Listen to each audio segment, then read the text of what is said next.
Bienvenue sur le webinaire de la reconversion professionnelle proposé par les équipes de l'Éducation nationale.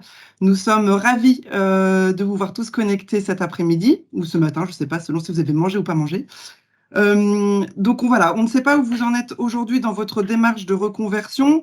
Vous êtes peut-être très sûr de vous, vous êtes peut-être encore un peu hésitant. Et bien, nous allons essayer en 1 heure de répondre à vos questions et de vous aider à mener vos réflexions. Donc, ce webinaire, vous l'avez compris, va durer 1 heure. La fin est prévue pour 13h30. Quelques sondages vont être lancés au milieu des interventions. N'hésitez pas à répondre par oui, non ou voilà. Et puis, n'hésitez pas également dans la colonne de conversation à poser vos questions. On ne va pas couper nos intervenants au fur et à mesure, mais on reviendra sur l'ensemble de vos questions à la fin. Il n'y a pas de mauvaise questions et pas de mauvaise réponse. Donc, n'hésitez pas vraiment à poser toutes vos questions. Je remercie tout de suite l'ensemble de nos intervenants qui sont là avec nous. J'accueille donc Servane, qui est psychologue du travail et conseillère régionale du réseau de la formation professionnelle. Elle est animatrice régionale des centres de bilan et de mobilité, que nous appelons les DABM, et elle est spécialiste de l'accompagnement des carrières professionnelles depuis 20 ans. Donc, elle sait de quoi elle parle. Nous accueillons également Laetitia, qui est psychologue du travail dans un centre de bilan et de mobilité. Véronique, qui est conseillère en formation professionnelle depuis plus de 25 ans dans le cadre de la formation pour adultes. Et Joël, qui pilote et coordonne le dispositif académique de la validation des acquis de l'expérience. Avant d'entrer dans le vif du sujet, et de vous présenter un peu toutes les démarches à proprement parler sur la reconversion pro, je vous propose d'abord un petit contexte. C'est-à-dire qu'on va voir un petit peu les facteurs, les motivations et les leviers possibles de la reconversion. Et pour cela, je donne tout de suite la parole à Laetitia. Bonjour à tous. Donc effectivement, le phénomène de la reconversion n'est pas nouveau. Comme vous le voyez sur cette slide, les chiffres parlent assez bien d'eux-mêmes. On voit en particulier qu'en 2009, déjà 17% des personnes interrogées déclaraient avoir franchi le pas de la reconversion. Et c'est même en augmentation, puisque selon une étude réalisée par le BVA, on sait qu'en 2023, ce chiffre est passé à 22%. Donc on a gagné 5 points, probablement l'effet Covid. Et cependant, 55% encore aujourd'hui hésitent à se lancer, certainement par manque d'informations, d'où notre intervention aujourd'hui. Alors, pour quelles raisons on se lance dans ce processus? Qu'est-ce qui motive à changer? Alors, si on regarde de plus près aussi, on voit que la première raison évoquée, c'est l'ennui dans le travail, ou en tout cas la perte de sens. On voit en particulier pour les 25-34 ans, qui représentent 68% de cette première réponse, c'est ce qu'ils évoquent en premier. Ensuite, on voit que 17% évoquent en première motivation le fait d'être obligé de rebondir après un incident professionnel. Alors, ça peut être un licenciement, mais pas que. Ça peut être une restructuration au sein de l'entreprise, un changement de stratégie dans laquelle ils ne se reconnaissent plus, une inadéquation avec leurs valeurs qui les pousse à entrer dans ce dispositif. Ou alors, en troisième position, avec 18%, les problèmes de santé. Donc, ça peut être effectivement du burn-out, que moi, c'est vrai que j'entends de plus en plus souvent. Je reçois des personnes qui sortent d'un burn-out, qui se remettent de ça. Mais il y a aussi toutes les problématiques liées à l'inaptitude professionnelle ou le handicap qui intervient aussi à cause d'une maladie ou d'un accident. Alors, il y a d'autres raisons aussi qui arrivent derrière, mais les contraintes familiales, c'est vrai pour les femmes, sont souvent évoquées. Voyons maintenant peut-être dans leur nouvelle vie professionnelle, quand ils se projettent vers ce nouveau chemin, ce nouveau jardin, qu'est-ce qu'ils vont rechercher? Eh bien, en premier lieu, bien sûr, ça reprend ce qu'on disait tout à l'heure, redonner du sens à son travail, 24% quand même, se sentir utile dans une société pas simple, en pleine restructuration elle aussi. Et ce qui est intéressant, c'est de voir que c'est quand même 66% de femmes qui répondent à cette question. Alors je peux en témoigner moi-même quand j'accompagne les personnes. J'ai pas de chiffre exact, mais disons que peut-être entre 70 et 80% des personnes que j'accompagne sont des femmes et s'engagent dans ce processus. On voit ensuite ce besoin de gagner en liberté, surtout pouvoir conjuguer et avoir un meilleur équilibre entre la vie personnelle et la vie professionnelle. Alors là, c'est pareil, en termes de tranche d'âge, on voit bien entre 35 et 49 ans, c'est bel et bien le moment où le projet famille se construit aussi, donc on peut comprendre ça. Et puis, le troisième chiffre significatif, c'est la meilleure rémunération pour les moins qualifiés. Hein. On est sur des personnes inférieures au bac, les niveaux infra-bac. 70% quand même des personnes qui sont infra-bac recherchent aujourd'hui une reconnaissance via la rémunération. Voilà, alors les autres raisons aussi arrivent après. Alors moi, je les entends toutes en fait, hein, au fil des entretiens, j'entends toutes ces raisons-là. Voilà. Donc, je te laisse poursuivre, Anne-Charlotte. Oui, merci beaucoup, Laetitia. Effectivement, avant d'aller un petit peu plus loin dans ce que tu nous énonces et pour voir un peu les leviers, j'aimerais d'abord que Mathieu puisse intervenir. Mathieu, en fait, est un reconverti tout frais. Qui a changé de vie, qui a osé changer de vie, qui a eu tout un parcours de reconversion, et il est un peu le symbole, voilà, d'une reconversion réussie. Et j'avais envie donc qu'on puisse l'accueillir et lui poser quelques questions. Bonjour Mathieu. Est-ce que vous êtes bien là?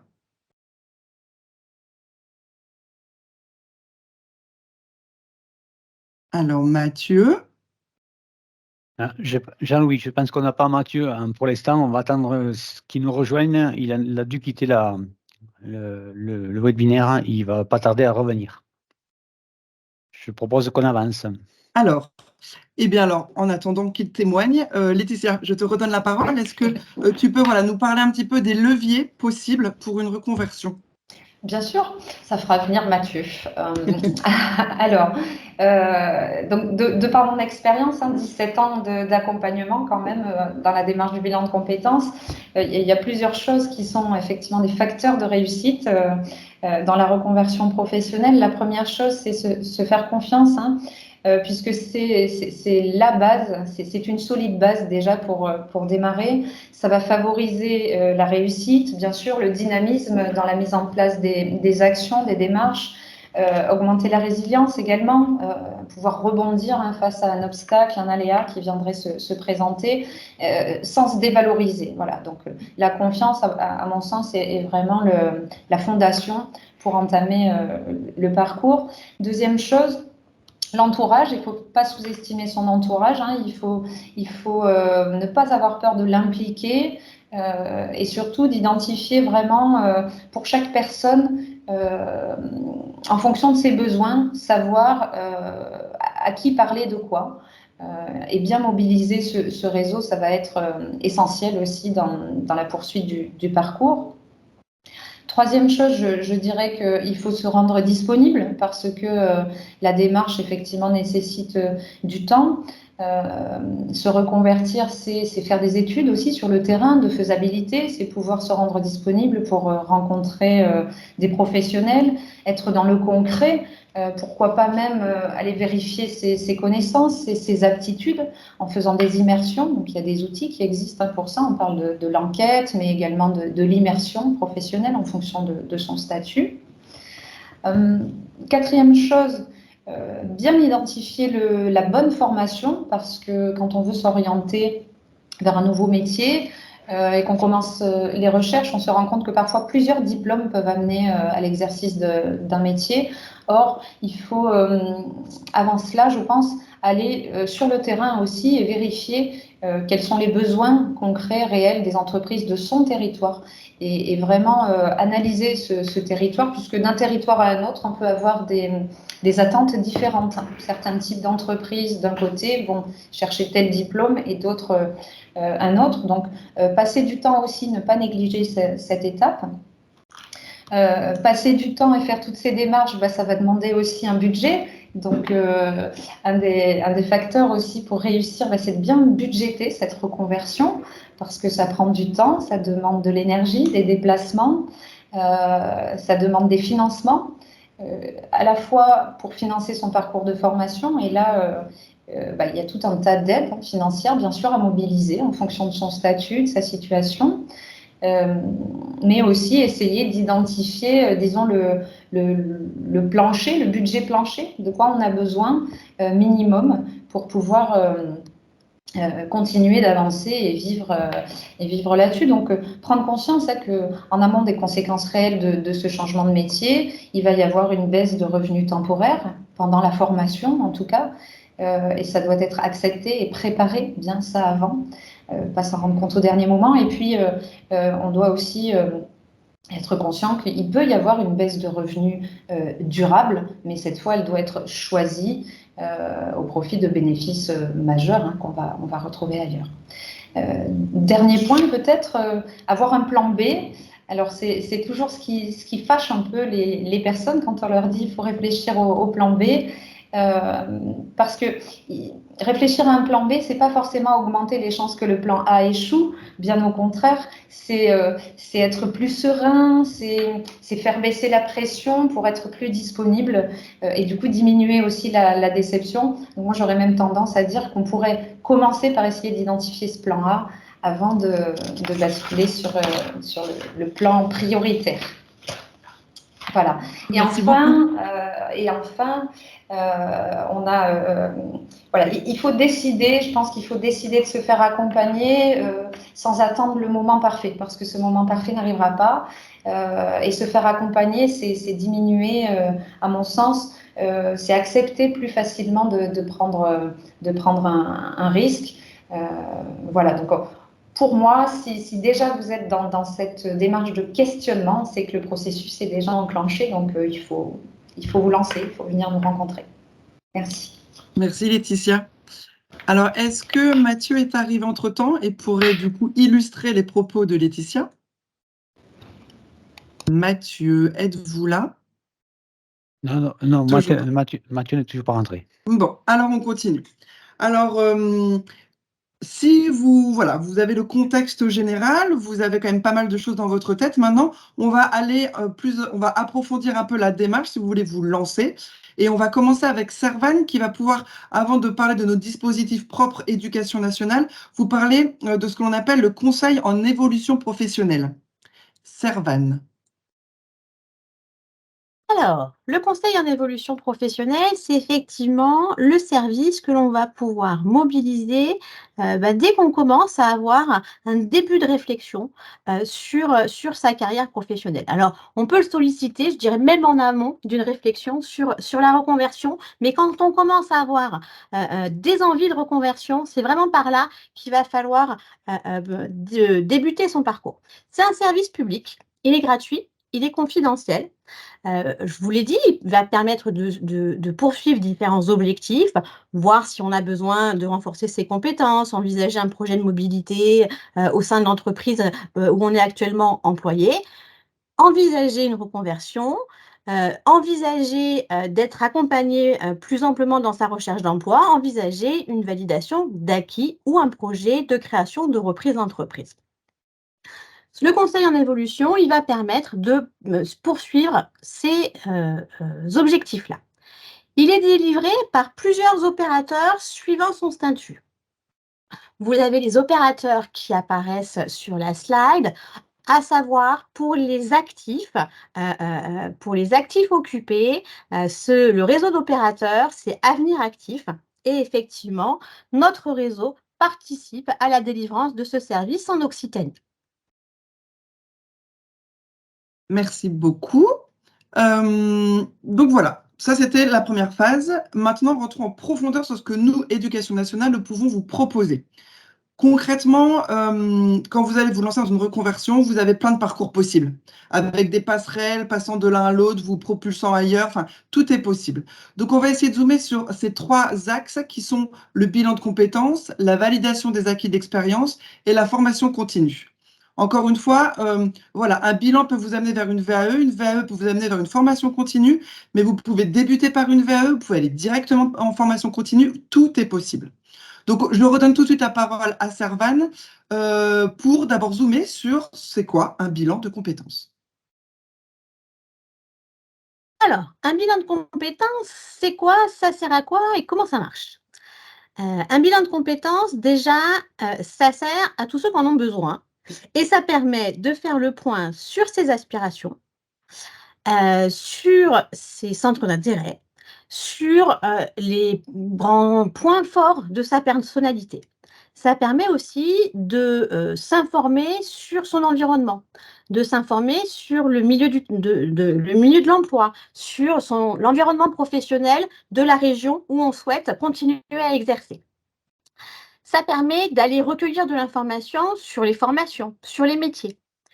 Et ça permet aussi d'avoir un peu de recul, de prendre de la hauteur sur son parcours professionnel pour identifier ce sur quoi on pourrait prendre appui pour la suite. C'est vraiment un regard à 360 sur ces questions d'évolution professionnelle et d'analyse de son parcours.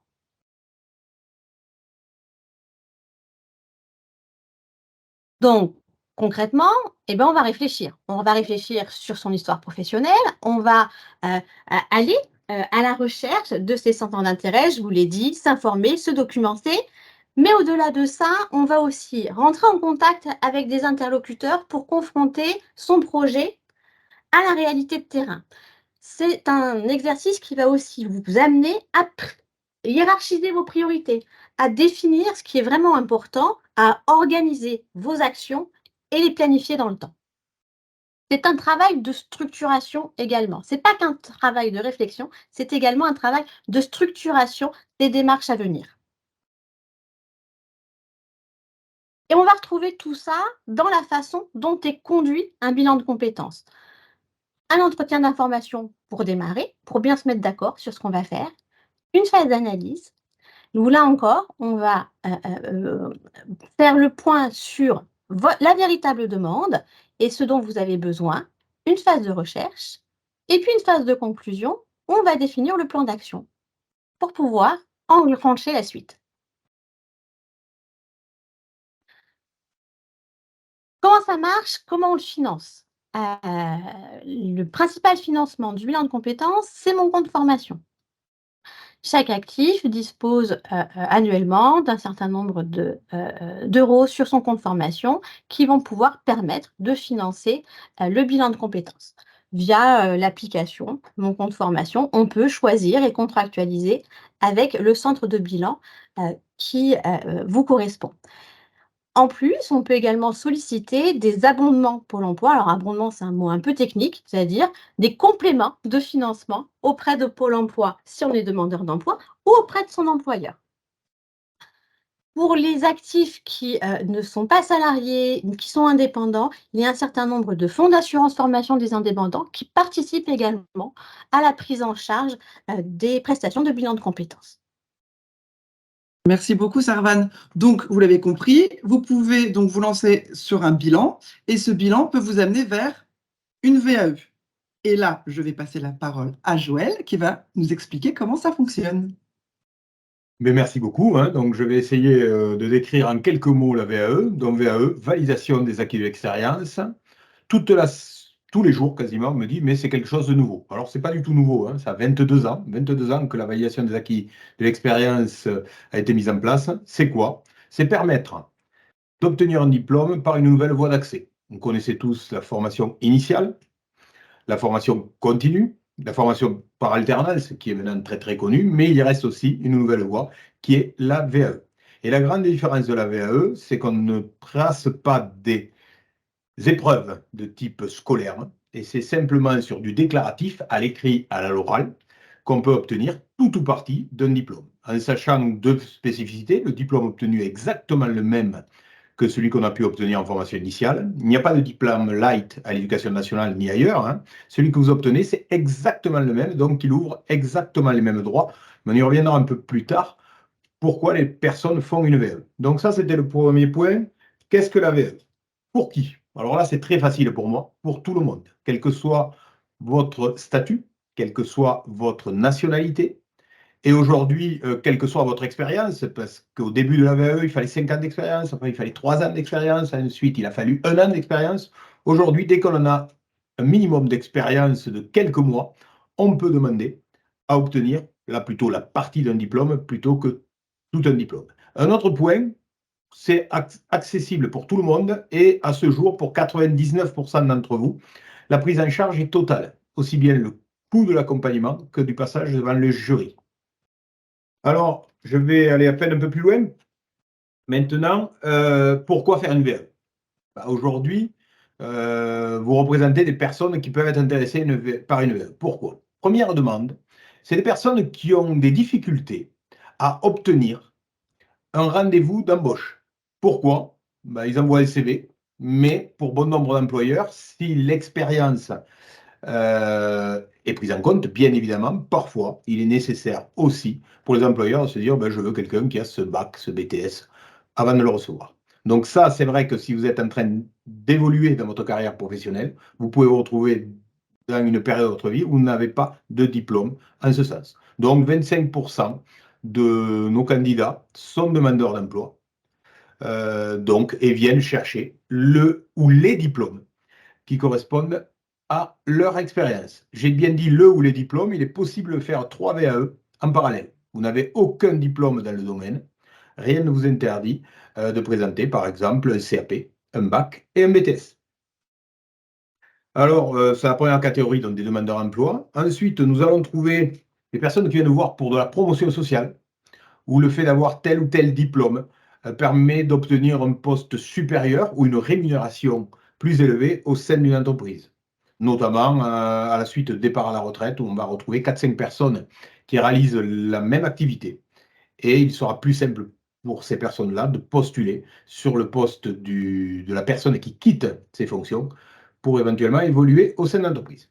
Troisième catégorie, nous allons retrouver les métiers réglementés. Alors là aussi, ça peut vous intéresser, parce que peut-être que vous voulez partir sur un métier qui est réglementé. Donc il y a des métiers où il est impossible de s'installer si on n'a pas X années d'expérience ou le diplôme.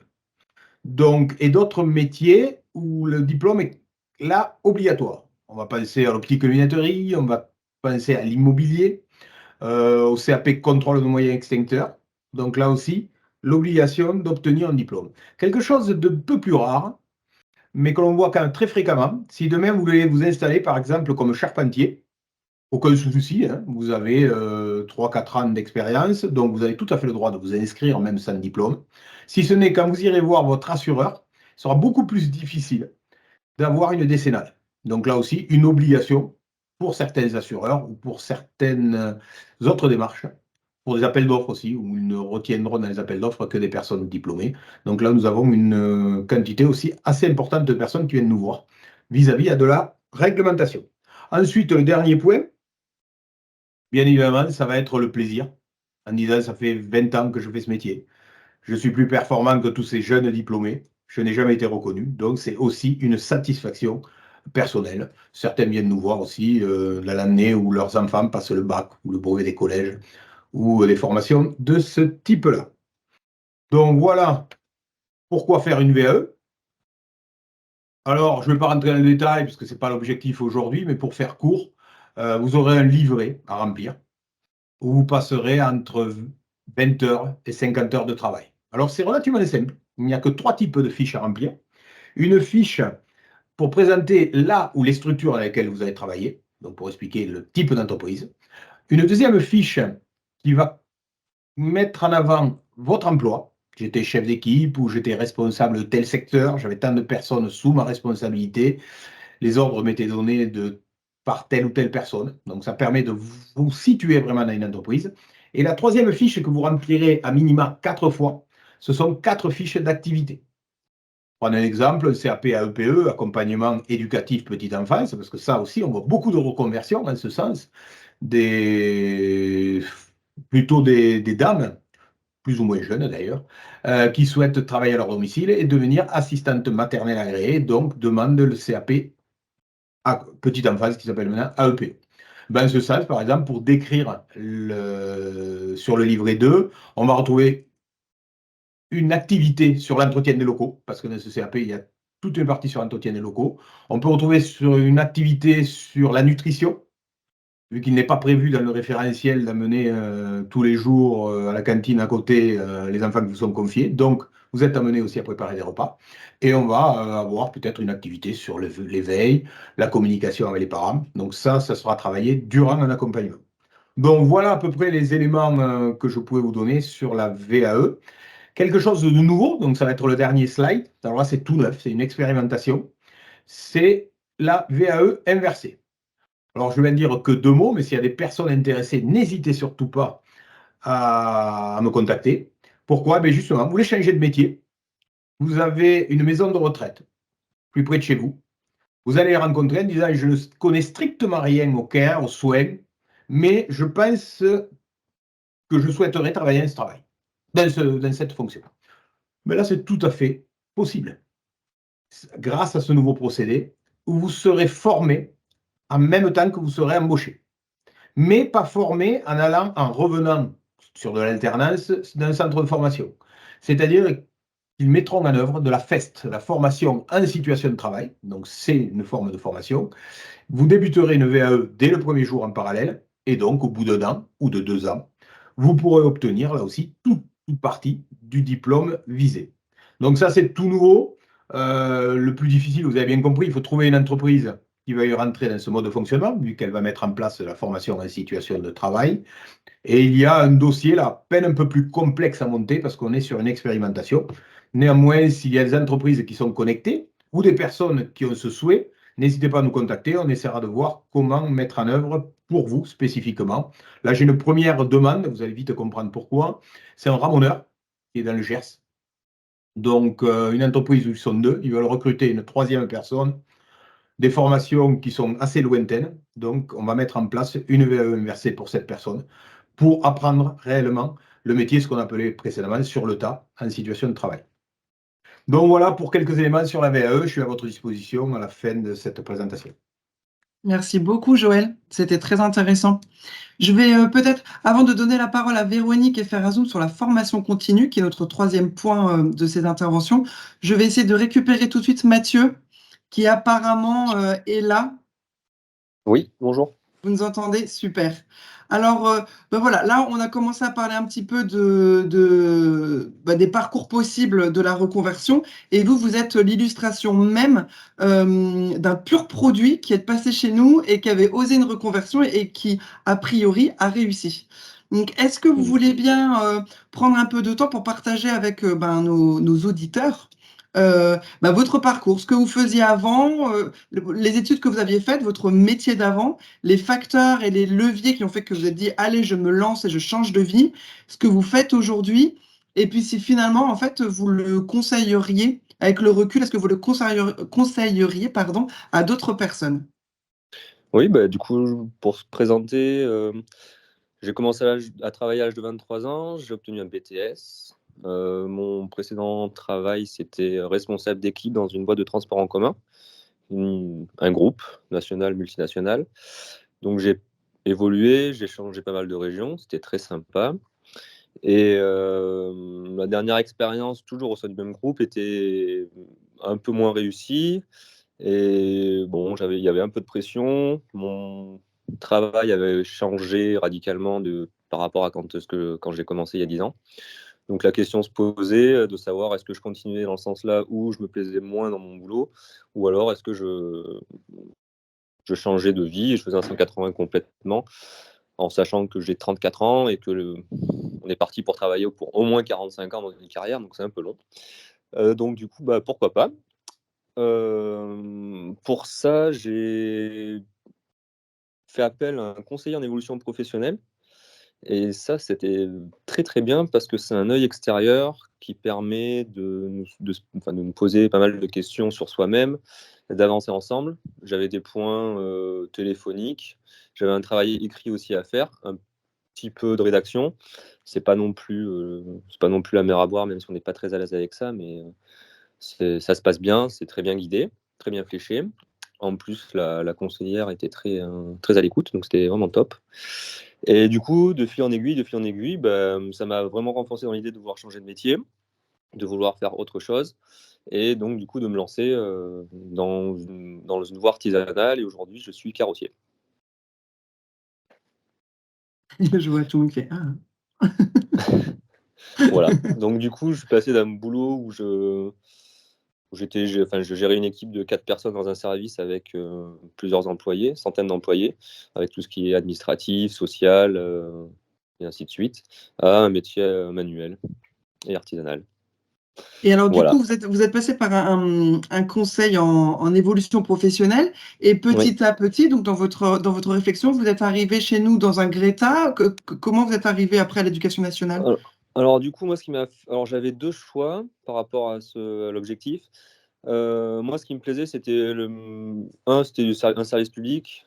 Donc, je favorise, dans mes cultures, dans mes valeurs, c'était plutôt ça. Donc, le service public, il est à disposition, c'est gratuit, on en a, donc autant en profiter et y aller, quoi. Et 2, il y a un diplôme reconnu à la fin du niveau national, qui est un CAP.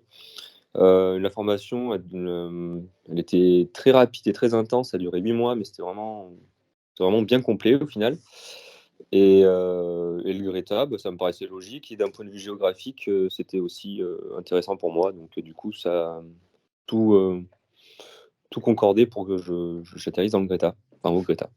En Et plus, alors, pardon. du fait qu'on soit, pour ma part, du fait qu'on soit hébergé dans un lycée, on a quand même tous les avantages et tout le matériel et tout l'espace qui s'y prête, quoi, pour travailler correctement et pour se former correctement. Les ateliers pédagogiques, par exemple, c'est ça dont vous parlez? Ouais, atelier pédagogique. On a les salles de classe, elles sont aussi plutôt bien parce qu'après dans le privé, je sais pas trop, ou si on doit payer, je sais pas trop comment ça se passe. Mais moi, la conseillère d'évolution professionnelle m'avait guidé là-dessus, m'avait fléché là-dessus, donc tout allait ma décision a été prise assez rapidement, quoi. Et alors, justement, revenir en formation quand on a 34 ans, après avoir un peu connu la vie professionnelle et son rythme, est-ce que l'adaptation se fait facilement finalement ou est-ce que c'est dur? Enfin, quel témoignage pourriez-vous avoir? Alors pour ma part, c'était très facile parce que moi, j'ai passé 8 mois de vacances. C'est-à-dire que passer 45 heures de travail semaine à 35 heures, vous voyez, c'était très facile. Donc non, c'était relativement simple. Je veux dire, on est bien pris en charge. Moi, j'étais bien pris en charge, bien accueilli. On était un groupe de 12. Je pense que ça a été le cas pour tout le monde. C'est structuré. Moi, j'ai trouvé les équipes structurées là où j'étais. Ils sont à l'écoute. Et puis ensuite, en termes de planning et comment dire, et de vie, de vie organisée en tant que professionnel et vie privée, c'est flexible, quoi. Je veux dire, c'est vraiment bien fait. Après, il y a le petit décalage où on revient un peu en mode lycéen études, donc là, ça m'a mis ça fait bizarre quand même, faut quand même se le dire. Et, mais après, non, c'est assez fluide et c'est très bien accompagné, quoi. Et alors finalement, voilà, quand vous vous retrouvez face à d'autres adultes qui voudraient entamer une reconversion, qui ont un peu peur pour, toutes les raisons qu'on précise là depuis tout à l'heure, vous diriez quoi? Foncez? Réfléchissez bien? Alors, Tout est ouais. possible? Qu'est-ce que vous diriez?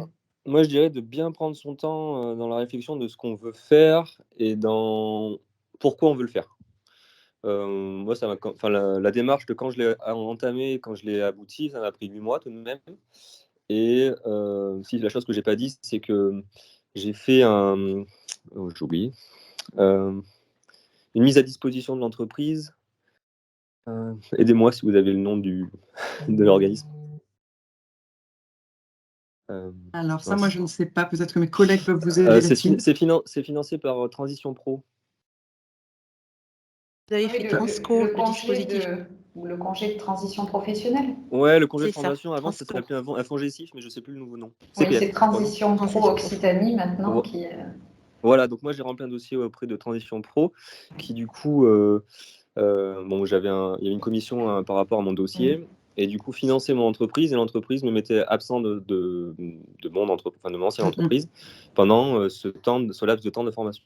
Donc ça c'était aussi très bien fait parce que du coup au niveau salaire, ça enlève une belle épine du pied parce que faut quand même se le dire que c'est quand même ça aussi qui compte un petit peu. Mais donc ça c'est la petite parenthèse.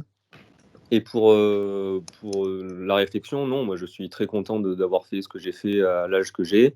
Je ne m'interdis pas de le refaire peut-être plus tard, parce que, comme j'ai dit au début, on a plus de 40 ans de vie professionnelle à faire et c'est long, donc on peut soit s'ennuyer, soit tourner en rond, soit devenir aigri, enfin, c'est pas des trucs, soit faire des burn-out, enfin voilà, tout ce qu'on connaît un petit peu autour de nous.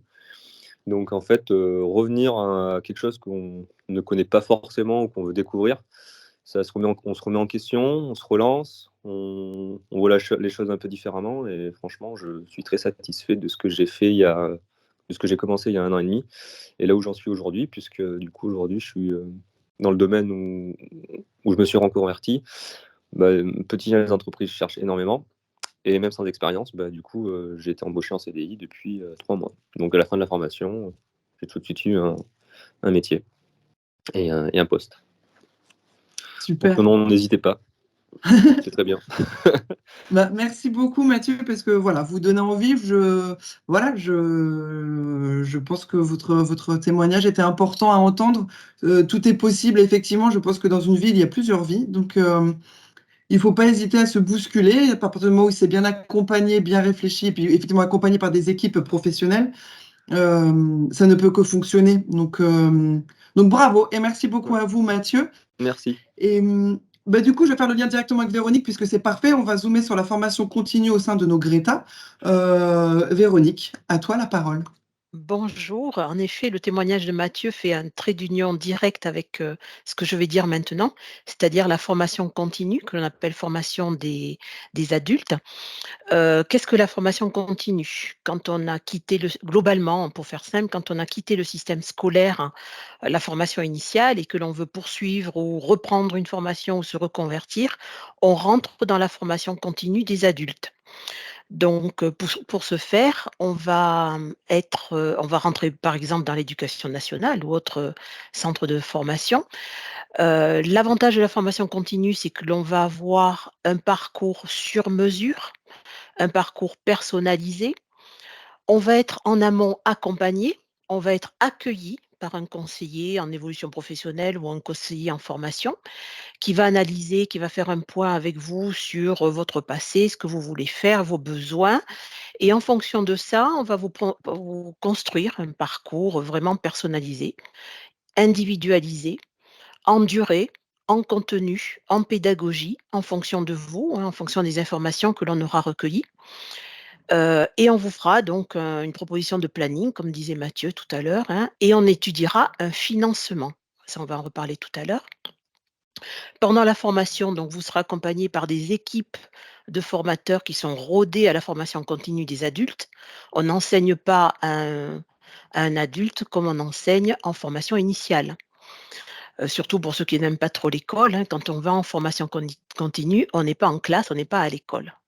Voilà, et on vous suit tout au long du parcours et à la fin de votre parcours, alors vous passerez ou pas selon l'objectif, une certification, un diplôme, tout dépendra de votre objectif.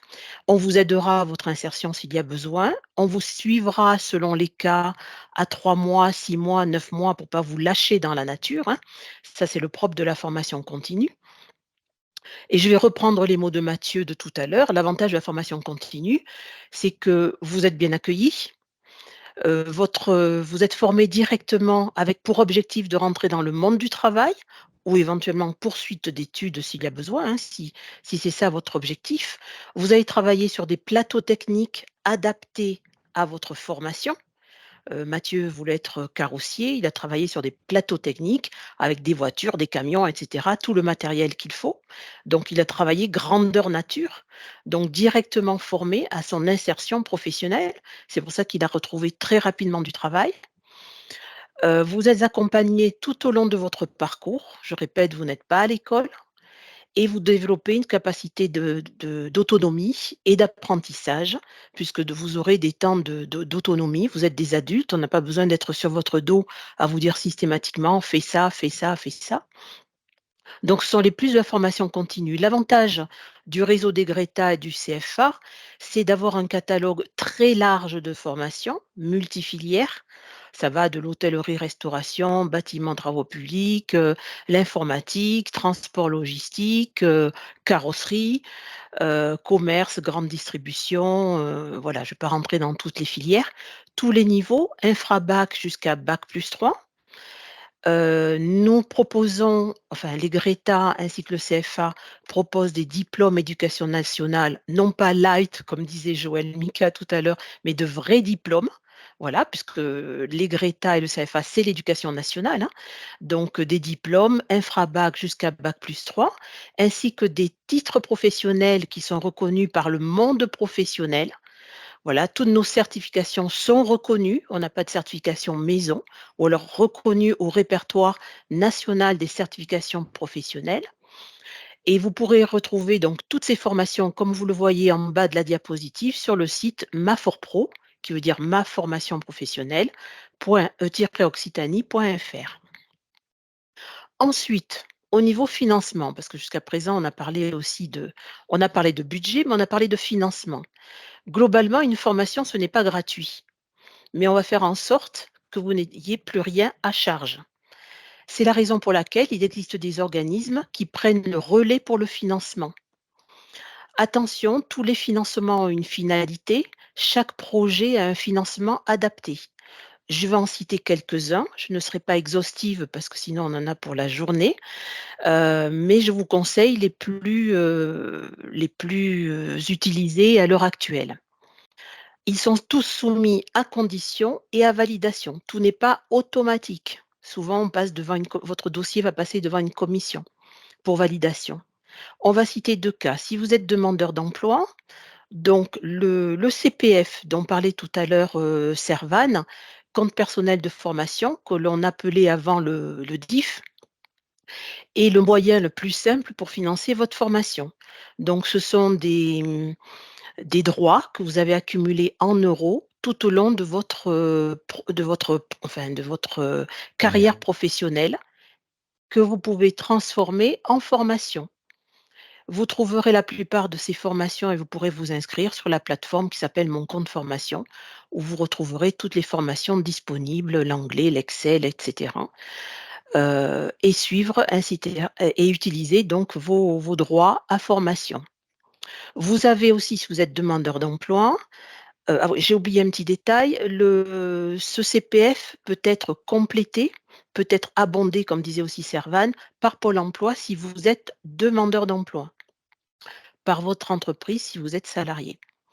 Ensuite, en tant que demandeur d'emploi, vous avez accès à l'alternance, contrat d'apprentissage, contrat de professionnalisation, dans une entreprise qui va vous accueillir et vous passerez sur le statut de salarié. Vous serez payé. La formation sera financée par ce que l'on appelle un OPCO, un opérateur de compétences dont dépend votre structure d'accueil. Donc là, vous n'avez rien à financer et vous recevez un salaire en fin de mois. Si vous êtes salarié, alors, tout à l'heure, Mathieu a parlé de transition professionnelle. C'est une association qui est très fléchée pour la reconversion, qui propose différents dispositifs. Dans tous les cas, vous serez accompagné par un conseiller en évolution professionnelle, un CEP, et votre dossier, vous allez constituer un dossier qui passera en commission et qui sera validé ou pas. Vous avez premièrement le projet de transition professionnelle dont parlait Mathieu tout à l'heure. Il a suivi une formation tout en étant salarié et il a maintenu son salaire pendant tout son projet et toute sa formation. En général, ces projets sont orientés vers un changement de métier.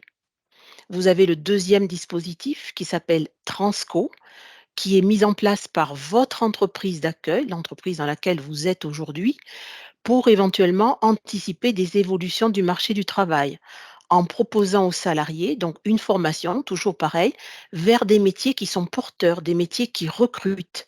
Encore une fois, vous allez être formé, vous allez maintenir votre salaire pendant toute votre formation. En général, ça concerne plutôt des entreprises qui sont en difficulté ou quand vous sentez éventuellement le sang venir le sens du vent, vous dites par exemple: «Je ne vais pas rester dans cette entreprise parce que mon poste il est, il est en danger. Donc, je vais commencer à me former, peut-être pour changer, pour voir autre chose. Donc, vous allez passer par ce dispositif que l'on appelle Transco. Toujours par le biais de Transition Pro, vous avez le dispositif d'émission reconversion. Vous avez pour objectif de reprendre une entreprise ou de créer votre propre entreprise. Donc, vous allez pouvoir démissionner, toucher le chômage, être formé ou pas s'il y a besoin et continuer à toucher votre chômage. Alors, attention à l'ordre des étapes conseillées. Donc, vous ne démissionnez pas avant de rentrer dans le dispositif. Vous rencontrez le CEP qui va vous donner toutes les étapes à suivre et vous démissionnerez après, une fois que vous serez dans le dispositif. Si vous avez démissionné avant, ça ne fonctionnera pas. Encore une fois, donc la formation est prise en charge et vous touchez le chômage. Et vous avez le dispositif validation des acquis de l'expérience, dont parlait Joël, Mika tout à l'heure, ainsi que Servan, dont l'accompagnement pourra être pris en charge toujours par transition professionnelle. Vous n'aurez rien à débourser.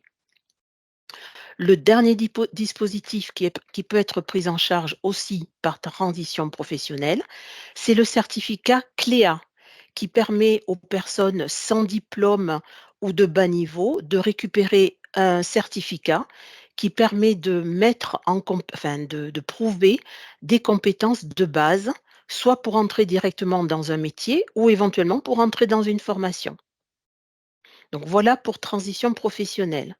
Il existe d'autres financements que l'on peut développer en formation continue, bon, qui sont le CPF, congé personnel de formation, personnel de formation, dont on a parlé jusqu'à présent, qui peut être abondé par votre employeur. Si votre formation dépasse le devis qui est prévu, votre entreprise peut aider et abonder le montant de votre formation. Vous avez aussi en entreprise le plan de développement de compétences qui permet d'adapter les salariés à leur poste de travail et de les maintenir dans l'emploi. Si par exemple il y a un développement de l'organisation ou des outils utilisés par l'entreprise, l'employeur peut proposer des formations supplémentaires aux salariés concernés pour les maintenir dans leur emploi. Vous avez la PROA aussi, qui veut dire promotion par l'alternance, qui permet de changer de métier ou de bénéficier d'une promotion sociale ou professionnelle à l'intérieur de l'entreprise. Donc ce dispositif permet d'alterner de la formation et de l'activité professionnelle tout en maintenant son salaire. Voilà, la formation est prise en charge. Vous avez un autre dispositif qui est le dernier que je vous citerai aujourd'hui parce que ça en fait pas mal. Donc, il le FNE Formation, qui veut dire Fonds national de l'emploi, qui est un dispositif, cette fois-ci, qui est un dispositif d'État à l'initiative du salarié, qui permet encore une fois de muter, de permettre à l'entreprise éventuellement certains domaines, de muter vers certains domaines économiques. Voilà, donc la formation, encore une fois, est financée par l'État. Vous maintenez votre salaire. Voilà. Et le dernier dispositif qui peut être aussi un financement personnel d'une formation, qui est aussi une éventualité. On évite éventuellement dans notre dispositif et dans notre réseau d'en passer par là. Il en existe d'autres que je ne peux pas vous citer. Après, tout dépend de votre statut. Il en existe pour les intermittents, pour les indépendants. Mais je vous conseille de nous appeler parce que là, je ne peux pas tous les citer. Dans tous les cas, vous êtes accompagnés par des conseillers, de l'éducation nationale ou autres et on vous accompagne vers votre nouvelle vie, votre nouveau métier. Dans tous les cas, vous n'êtes jamais tout seul. Voilà, bonne recherche. Merci Véronique. Donc vous l'avez compris, une reconversion, ça se prépare, ça se crée selon son propre profil, son propre bagage, sa propre expérience et son envie pour demain. Donc c'est une démarche qui doit être très personnelle et qui doit être motivée. Donc voilà, j'espère que l'ensemble de nos intervenants vous ont un petit peu aidé pour y voir plus clair dans l'ensemble de ces financements, de ces procédures, de ces démarches à lancer. Vous voyez bien que chaque reconversion sera différente et sera propre à ce que vous êtes vous. Donc, n'hésitez pas à nous appeler. On a un numéro vert qui est à votre disposition, que vous voyez là, le 0805 38 50 50. Derrière ce numéro, ce sont nos experts, ce sont nos conseillers en formation professionnelle, en VAE, en bilan. Donc voilà, appelez-les, racontez-leur leur histoire, vos envies, vos motivations, et ils vous dirigeront vers les bonnes personnes pour vous aider à affiner tout ça. Il y a aussi notre site web, mais c'est vrai que Véronique en avait parlé tout à l'heure, notre site web Mafor Pro Occitanie, qui reprend l'ensemble de nos formations possibles, de nos dispositifs possibles, et encore une fois avec nos numéros de téléphone accessibles. Donc n'hésitez pas à les consulter. Je vous propose maintenant que Abigail revienne sur les sondages qui ont été lancés et, voilà, qu'on puisse un peu affiner les réponses possibles. Et n'hésitez pas, si vous avez des questions, à les glisser maintenant dans le chat parce que c'est maintenant qu'on y répond. Merci beaucoup Anne-Charlotte. Alors pour reprendre les questions qui sont apparues dans le sondage, la première question qui était « Faites-vous partie de ces Français qui ont envie de changer de métier ?» Vous êtes 50% à avoir répondu oui et 50% à avoir répondu non. Ensuite, pour la deuxième question qui était connaissez-vous le conseil en évolution professionnelle? Vous étiez 71% à avoir répondu oui. Maintenant, vous le connaissez tous parce que Servan nous a donné plus d'informations dessus. Ensuite, à la question souhaiteriez-vous plus d'informations sur un bilan de compétences? Vous êtes 67% à souhaiter plus d'informations sur un bilan de compétences. Eh bien alors, appelez-nous. Exactement. Et pour la VAE, vous êtes 71% à souhaiter plus d'infos sur la VAE. Donc également, n'hésitez pas à nous appeler pour plus d'informations. Ensuite, à la question sur quelle durée de formation continue seriez-vous prêt à vous engager? Vous êtes 67% à avoir répondu 6 mois et 33% à avoir répondu 9 mois. Donc Véronique, j'ai une petite question. Est-ce que vous pourriez nous donner le temps moyen d'une formation dans un Greta, s'il vous plaît? C'est une question très difficile, hein, tout dépend de votre objectif. Nous proposons des formations courtes qui peuvent être de 7 heures, une formation par exemple en bureautique. On peut avoir des formations diplômantes par exemple sur un BTS jusqu'à 2 ans, tout dépend de votre objectif. On adaptera dans la mesure du possible la durée de la formation. On ne vous fera pas un BTS en une journée, hein, c'est clair, hein, mais on essaiera d'adapter au mieux en fonction de vos connaissances, de vos acquis. C'est pour ça dès que l'on vous reçoit, on fait ce qu'on appelle un positionnement pour faire une étude de ce que vous connaissez déjà et vers où vous voulez aller. Donc, dans tous les cas, il y aura un bilan de fait en amont. Donc, je ne peux pas répondre, c'est trop compliqué. Ce ne serait pas honnête de dire c'est 6 mois, c'est 1 an. Tout dépend de vous et de vos besoins. Merci beaucoup Véronique. Et la dernière question qui était, êtes-vous prêt à vous lancer dans une formation à distance et en présentiel? Vous êtes 71% à avoir répondu cette réponse. 100% à distance, vous êtes 29%. Et 100% en présentiel, 0%, personne n'a répondu. Donc j'ai aussi une autre question. Véronique, est-ce que vous confirmez que tous les modes de formation sont possibles? Et Servan et Joël, est-il de même pour un bilan ou une VAE? Alors, je réponds à la première partie. Concernant la formation continue, là encore, je vais être, tout dépend de ce que vous voulez faire. C'est sûr que si c'est une formation, qui nécessite de travailler, sur un plateau technique, par exemple carrossier, dont parlait tout à l'heure Mathieu, ce sera difficile de la faire 100% à distance. Si vous ne touchez pas aux outils, au matériel, ça ne le fera pas. Si vous faites une formation, tertiaire, assistante de direction, assistant comptable, oui, vous pourrez la faire 100% à distance. D'ailleurs, il y en a, hein, à nos catalogues. Donc, tout dépend de votre objectif et de la formation, du type de formation. Certaines formations peuvent se faire en alternance, certaines non. Donc, dans tous les cas, le conseiller qui va vous recevoir vous précisera, ou même déjà sur Mafor Pro, hein, vous avez la modalité. Vous pouvez aller voir directement sur le site Mafor Pro, vous verrez d'entrée déjà la réponse à cette question. Merci Véronique. Et pour le bilan et la VAE? Alors, pour le bilan, effectivement, on peut effectuer un bilan de compétences intégralement en distance. avec des temps d'entretien qui sont réalisés en visioconférence, et puis également des temps de travail en autonomie guidée sur notre plateforme qui s'appelle Mon Bilan en ligne et qui permet de réaliser un certain nombre d'activités qui permettent de aiguiller, ordonner votre réflexion et qui sera repris avec votre conseiller lors des temps en visio. Donc, un bilan 100% à distance, c'est possible, mais il faut le reconnaître, bien souvent, les personnes qui nous contactent optent plutôt pour des modalités mixtes où on met un peu de distance et un peu de présentiel parce qu'effectivement, et notamment après la période Covid, eh ben, se retrouver en face à face fait aussi partie des choses, pardon, que les personnes apprécient dans notre réseau. Mais tout est possible, 100% présentiel, mixte ou 100% distanciel. Je te laisse compléter, Laetitia. Je te remercie, Servane.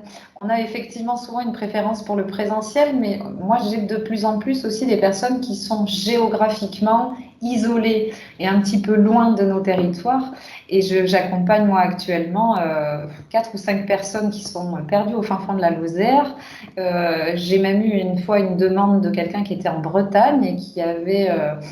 voilà, parce que le Greta, comme le disait Mathieu tout à l'heure, pour elle, c'était un peu le choix de sécurité en se disant là, j'ai un gage de qualité, de confiance. Et on a fait tout le bilan à distance et il est de moins en moins rare aujourd'hui que d'avoir des personnes où je suis tout en visio et tout à distance et ça se passe très très bien et les résultats sont aussi là, même à distance. Voilà. Voilà, et je ne vais pas plagier tout ce qu'ont pu dire mes collègues. C'est exactement pareil pour la VAE. Ça dépend surtout de l'envie et des besoins du bénéficiaire. Nous, on est arrivé jusqu'à faire un accompagnement VAE à distance sur quelqu'un qui habitait le même immeuble que nous. D'accord. Donc, avec des horaires décalés, avec tout ce qu'on peut imaginer. Donc, à vrai dire, maintenant, je crois que c'est une modalité de plus. Et le plus important, c'est vous qui allez en bénéficier. C'est à nous de nous adapter. C'est ce que nous faisons sur toutes nos prestations. Merci pour vos réponses. Il y a encore quelques questions. Où avoir le contact du Greta ou de l'organisme près de chez moi? Sur Mafor Pro. Merci. Et une dernière question. Puis-je me former à tous les métiers? Alors là, je peux prendre la question. Alors sur une partie, donc on ne se forme pas à tous les métiers, c'est pas possible. Il faut arriver à affiner vos attentes, vos besoins, votre objectif. On peut viser éventuellement 1, 2 objectifs à la fois, mais attention, là aussi, de tout ce qu'on a dit depuis tout à l'heure, c'est qu'il faut, ça prend du temps, il faut réfléchir en amont. La partie amont est la plus délicate et presque parfois la plus longue. Mathieu disait qu'il avait réfléchi pendant 1 an et demi, donc après la formation peut durer 3 mois derrière. Donc il faut arriver à faire cette première phase de choix et de décision en amont. Voilà, quitte à suivre peut-être 2 objectifs, mais on ne peut pas se former à tous les métiers. Vous avez des appétences, vous avez, voilà, donc c'est cette analyse que l'on fait en amont, surtout en formation pour adultes, qui est très, très importante. Voilà, je vais rebondir sur la VAE. Tous les diplômes sont accessibles à la VAE, quel que soit le niveau, hein, donc tout est possible, au delta près, des métiers réglementés où il y a exercice illégal de la profession. C'est-à-dire que vous ne pourrez pas faire une VAE sur infirmier, sur médecin, sur pharmacien. Mais sinon, l'ensemble de tous les autres diplômes, vous pouvez de même faire une VAE pour le diplôme d'expert comptable. Vous pouvez faire une VAE pour un doctorat. Donc là, tout est possible, évidemment, lié à votre expérience aussi, hein. Eh Merci. bien, merci à tous. Il est 13h34. On a dépassé que de 4 minutes. On est plutôt pas mal. On va vous laisser chacun repartir à vos activités. Merci d'avoir suivi ce webinaire sur la reconversion professionnelle. N'oubliez pas que vous semez aujourd'hui ce qui fleurira demain, que tout est possible. Nous sommes là pour vous accompagner. N'hésitez pas à nous téléphoner donc au 0805 38 50 50. Et allez consulter notre site web. Nous sommes là pour vous, n'hésitez jamais. À bientôt et bonne réflexion à tous. À bientôt, merci.